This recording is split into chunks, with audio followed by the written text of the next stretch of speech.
Chapter 14. Saul's Healing. Up here in heaven, I sing a song of celebration for every person who fought for good laws, worked hard to create plenty in the new world, or sacrificed his or her own life to help others accomplish the miracle Irene has just shared with you. Because this is how the human race moves forward, step by aching step, generation by faltering generation, sometimes falling so far back we have to start over again, but always with the soul remembering that love can overcome. It is possible to choose kindness and strength this time around.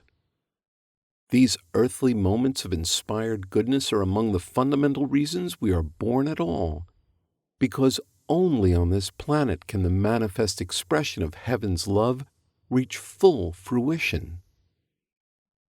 Heaven forever seeks to bring the fullness of love to fruition on earth, which is exactly what I felt at young Matt's bar mitzvah. His bright, young face and the earnest way he did his part made my heart burst with love. With Irene by my side, and seeing how Bruce and Sandy were fully accepting Matthew as their family, I felt complete. This became engraved on my soul. When I crossed over, it was this memory that helped me regain total awareness of my soul purpose.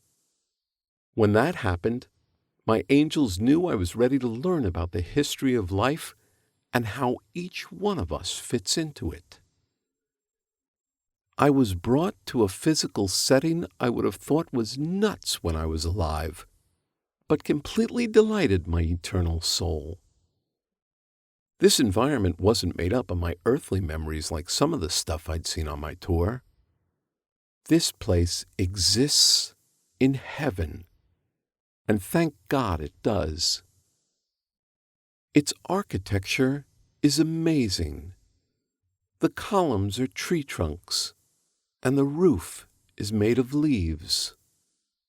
It's always sunny and warm, with the sun dappling an intricately flagged stone floor in beautiful shifting patterns. There are comfortable, hand-carved benches everywhere, some in groups or circles, some alone.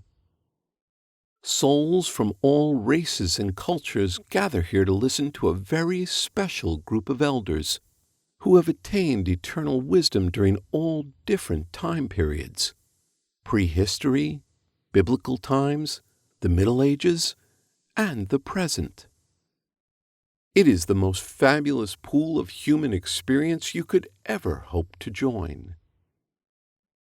This group of souls holds wisdom about every practical area of daily life, from economics to psychology, from architecture to art. These keepers of wisdom take different forms. Some lived as Native American medicine people, some as Black Appalachian midwives, some even Nobel scientists. Their sole purposes are to share the wisdom of the ages with souls returning to heaven and preparing to return to earth. I have to say that other than making love to Irene for hours on end, this learning place is my true idea of heaven itself. There is nothing like the glory of being among them all, sharing wisdom, heartfelt prayers of gratitude, hope, and longing for the whole human race. I was allowed the honor of sitting with the archetypal wisdom keepers who'd lived lives devoted to service in marriage and family. I discussed the origins of family through clans and tribes, including the concepts of monogamy and marriage. The elders asked me to share what I knew about the changes occurring in family life across middle-class America. They wanted to know if I felt that all the distressing abuses they were witnessing were as dangerous as they appeared to be. I told them that as bad as they thought it looked from up here, down there it was actually worse. I explained that seeing the potential for these crises was why I had chosen to be a real estate developer, which was work that really went against my grain. I took it on only because so much of what's wrong in the world is due to abundance being in the wrong hands. I believed some of that abundance needed to be in the hands of simple, loving people before it could start doing some good. I also believed most families needed a solid level of material comfort to give them the strength to behave well to each other. It was no guarantee, and it wasn't the only solution, but it did make a difference. The abundance I created buffered my family and gave us the tools we needed to love each other well. Providing the world with a model of healthy family abundance had almost wounded my soul to the core. Now that I was healing, I felt an urgency to complete Irene's and my joint soul purpose, which had been interrupted by my death. Seeing I was ready, my angels once again placed me into the loving hands of my mother. The environment was a kitchen this time, complete with cookie jars and a teapot on the counter. Sunlight flooded through the windows, and a table in the middle of the room was loaded with sandwiches. I sat down, and my mom fed me a huge lunch with hot tea. In this incredibly nourishing environment, I felt the power of the imbalance I'd lived with ever since my mother's death had left me alone and at the mercy of my father's craziness. That level of pain had placed a wall around my heart, a wall that had opened only in some of the sweetest moments of joy I'd known in my life with Irene and the kids. In this heavenly kitchen, I saw how I had missed too many opportunities to touch the faces and hands of my loved ones with joy and an open heart. I'd been so distracted by my attachment to accomplishing my purpose and so filled with such a lack of faith that I hadn't taken the time to sit and witness my own dear ones completely. Even in moments of great familial disagreement, there had been missed opportunities to stop, sit, look across the table at them and say, "I love you." Now, don't get me wrong here. It wasn't like I had been some cranky old fart living off in a cabin by myself when I had been alive. I had been a very loving man. But through this healing, I saw how the pain had shut off my capacity to give and receive love fully. As I sat there being fed corned beef sandwiches, Oreo cookies, and hot tea, I took a moment to look upon my mother's face, pained over having left me so early in my life. In her eyes, however, I saw pure, unconditional love. Her expression radiated the way she'd loved me no matter who I was and no matter what I'd ever done. I was her precious little one, and finally I knew it. Just then, the room began to dissolve, and Belle became the creator. I instantly made the connection that our spouses, mothers and fathers, sisters and brothers, kin, colleagues, and friends are the eyes of the Creator looking upon us with love. I saw the many instances where I'd received and given this love, but they were less poignant in that moment than the soul-deep awareness of any opportunities I had missed. With this greater vision before me, my soul truly and fully woke up. This was when I said, "Aha! I remember now. I have a greater purpose here that I didn't finish." This I call my Eureka experience. Now I could see the beauty of how it all works, right alongside the beauty of who and what I am within this whole. I realized what a fabulous human being I am, or was, and what a truly special soul I remain. I have gifts to give. I am filled with love and good intentions. I am bright, happy, and charming, and I deserve special care. I realized I didn't have to stay committed to being an overworked and lonely real estate developer. I didn't have to stay attached to being a man who'd become too exhausted to love his wife with the true depth of fire and passion of which I was capable. I did not have to stay attached to the guilt of putting my children through a divorce. There was absolutely no good reason for me to have kept all that pain wrapped tightly around me like a tattered cloak. My love of whom and what I am was far more eternal than any mistakes I'd ever made. And this is the basic truth I desperately want to share in this book. So listen carefully. Yes, you've made horrible mistakes, even those of you guilty of the most severe crimes against humanity. Yes, you have to stop being destructive and get help. But yes, you are a unique, precious, gorgeous, amazing, dazzling human being, and you are loved, and you are worthy of love. You know, Saul, an angel said, we want you to remember another part of yourself. Do you remember you had another goal to achieve in this last lifetime? I told them I remembered that I was going to be an example of a man earning a good living and still being a good person. Yes, Saul, the angel said. And do you remember you had another purpose to complete? I sat very quietly before saying, "Oh, is that what all that bitterness was about in the last years of my life? Is that what all the suffocation was about? Yes, that's what all your overeating was about."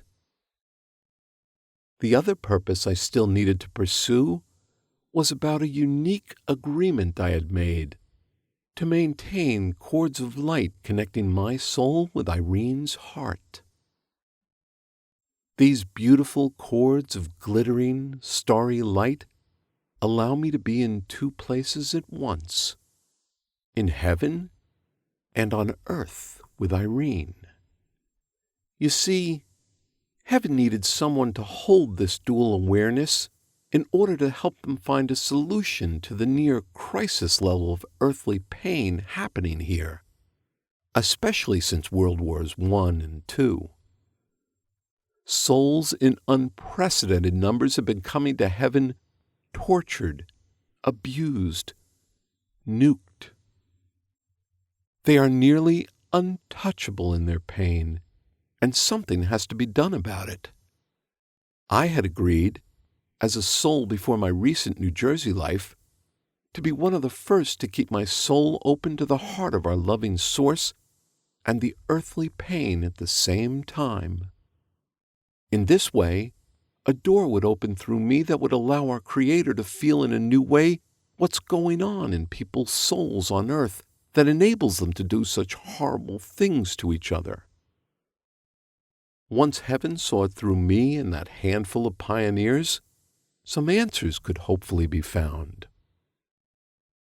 I remembered God saying to me, "Saul, you're an ordinary guy who will feel all that pain. Heaven has watched you get trashed more than once. We do not want anyone getting trashed anymore. Jesus was sent, and Gandhi, Harriet Tubman, Eleanor Roosevelt, Native American shamans, and countless others, most of whom unfortunately were martyred in great suffering before achieving their chosen intentions of stopping the level of human cruelty engulfing the planet." The conversation had ended with a request. I need you to help me witness, my Creator had asked. We are not asking you to suffer for love. I am asking you instead to live and witness love. Fall passionately in love. Love your children. Experience what happens in your soul when you are hurt beyond recall. Show me how a soul gets shut off from the body and brain just before performing a hurtful act, even one done by a loving and good parent or spouse. Come back and tell me. I want to help people stop themselves before they choose to act in these harmful ways.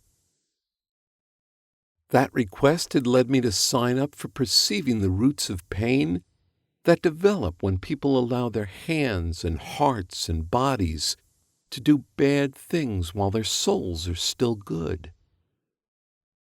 I remembered it was my service to share with God my experiences of how souls shut off from God, and then try to touch as many people as possible with the understanding that the Creator loves you all personally. That's what the Creator wants, to find a way to protect all of us against unnecessary cruelty. The Creator wants us to understand that love and help come through practical choices and the help of others. My marriage to Irene was intended to be a teaching model for others to use in their attempts to live love as an active behavior toward each other. Unfortunately, I'd been so caught up in survival that I never turned to Irene for real solace or comfort. We did have a wonderful marriage, but in light of what I denied myself, I'd barely skimmed the surface of our ability to connect through lovemaking, talking, and enjoying life together. If I'd been able to take in the depth of our love fully, I would have been open enough to remember my deeper soul purpose while I was still in my mortal body.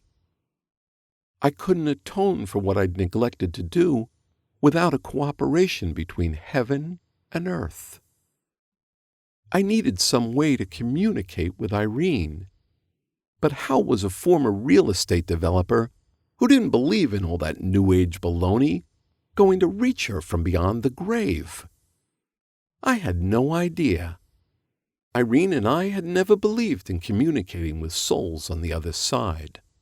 Well, the joke was on me now.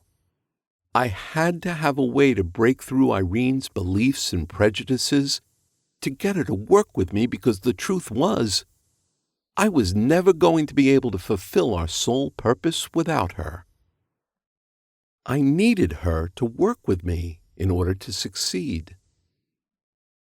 You'll remember from the messages she'd received at the beginning of our story that heaven had already been preparing her.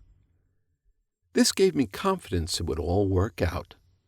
I mean, if she was that receptive in the midst of losing me, she could do anything. As my desire to work welled up inside me, I was transported to a large hall where there was a host of angelic beings.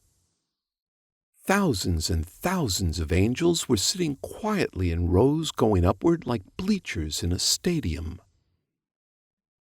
There was an amazing stillness in the room as these angelic beings focused on healing.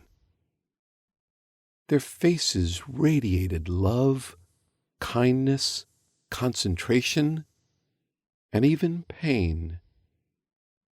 In that deep silence, I could see white, silver, gold, and icy blue radiant light emanating from every being. I wish I had the words to do justice to the glorious tension made simultaneously of the absolute silence and the pristine, airy sound of a cappella voices that filled this room. Both elements were there for the single purpose of healing. I stood, overcome with awe, as I listened beneath the high, cathedral-arched ceiling of this holy, and wholly amazing place. Standing close to this host of angels let me know beyond a shadow of a doubt that I could depend on these mature, evolved beings to respond with love, strength, and courage in any circumstance. In order to help, these incredible beings need only one thing from you: for your heart, breath, and prayers to be open to them. They also need you to believe in them even when you're faced with evidence to the contrary. For most of this last life, I did not believe in the presence of angelic beings. The idea just didn't make sense to me. Standing before them now, I could see what a mistake I had made. Here was a room full of angelic beings focused only on the suffering on earth, on you and me, and the starving child, and the rapist, and the doctors as they heal, and the teachers as they teach. And to think I could have had access to all this during the years I had suffered. I just never took a moment to be still and open and let them in. In that rare silence, I suddenly felt the penetrating awareness of the presence of our loving Source. As I tuned into the Creator, I saw a golden light in and around everything inside the hall. All the angelic beings, angels of every imaginable race, beamed along with this love-filled light. The presence of these angels filled me with total ecstasy. Think about the nicest, sunny, warm day you've ever known. The glorious feeling of falling in love for the first time. Your very first orgasm. Or the most amazing piece of chocolate cake ever. Do that, and you'll begin to get a hint of what I'm talking about. The golden yellow light was just like the light filling those wondrous days Irene and I had shared in Italy. I felt the blessing of this penetrating light to the core of my soul. The penetration of the Creator literally goes into the cellular center of the soul.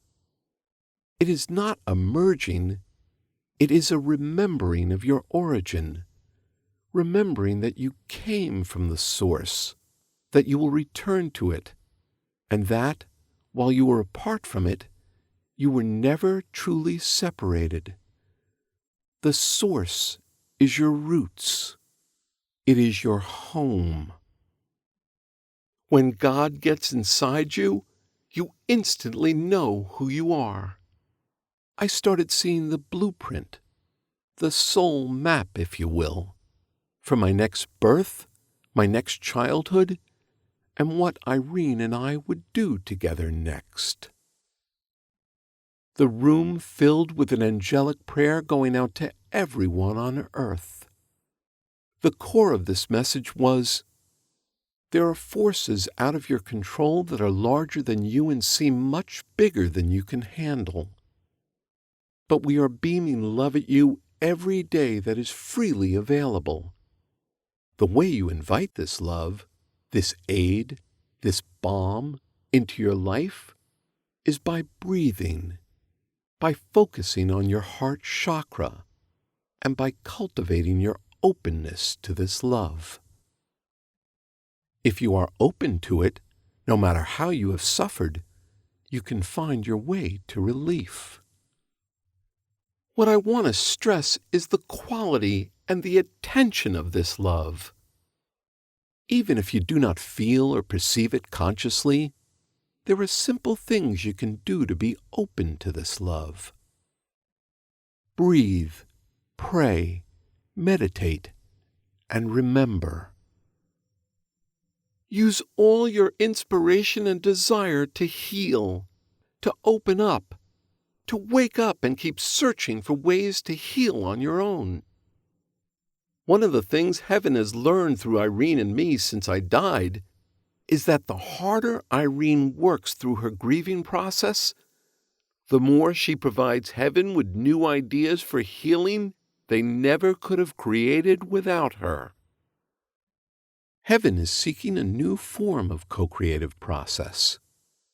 It has begun working for us, which means it can also work for anyone on earth. As it is said, God helps those who help themselves. I would offer the opposite as well. Those who help themselves help God. It is a basic truth of my soul that I am Irene's soulmate. This means her soul and mine have a basic atomic structure that is so harmonious, it's like the notes to a song. I'm at my strongest, most loving, most intelligent, and most courageous when I'm in her presence. Just as one must have air to breathe, I need to be near my soulmate in order to truly thrive. As her healing and growing progressed, Irene often wondered what the future might hold for us. So she arranged a session with me to satisfy her curiosity.